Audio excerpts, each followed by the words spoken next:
ఈ వాక్యాన్ని వీక్షిస్తున్న సహోదరులందరికీ క్రీస్తు పేరట వందనములు. ఈరోజు వాక్యం ద్వారా దేవుడు మనతో చెప్తున్న మాట, వారు తిని త్రాగి తృప్తి పొంది క్రొవ్విన వారై అన్ని దేవతల తట్టు తిరిగి వాటిని పూజించి నన్ను తృణీకరించి నా నిబంధనను మీరుదురు. ద్వితీయోపదేశకాండము 31:20. నిజమేగా మరి. అప్పుడు మీరారు పాలు తెన్నులు ప్రవహించి దేశంలోకి వెళ్ళిన తర్వాత, అంటే కష్టాల నుండి విముక్తి పొంది సమృద్ధిలోకి ప్రవేశించిన తర్వాత వారికి ఇంకా దేవుడు అవసరం లేదు.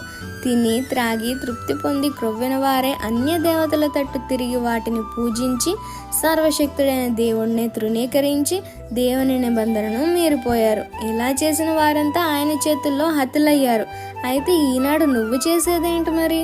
ఏమీ లేనప్పుడు దేవుడు కావాలి, అన్నీ ఉన్నప్పుడు లోకం కావాలి. ఇదేగా నువ్వు ఫాలో అయ్యేది.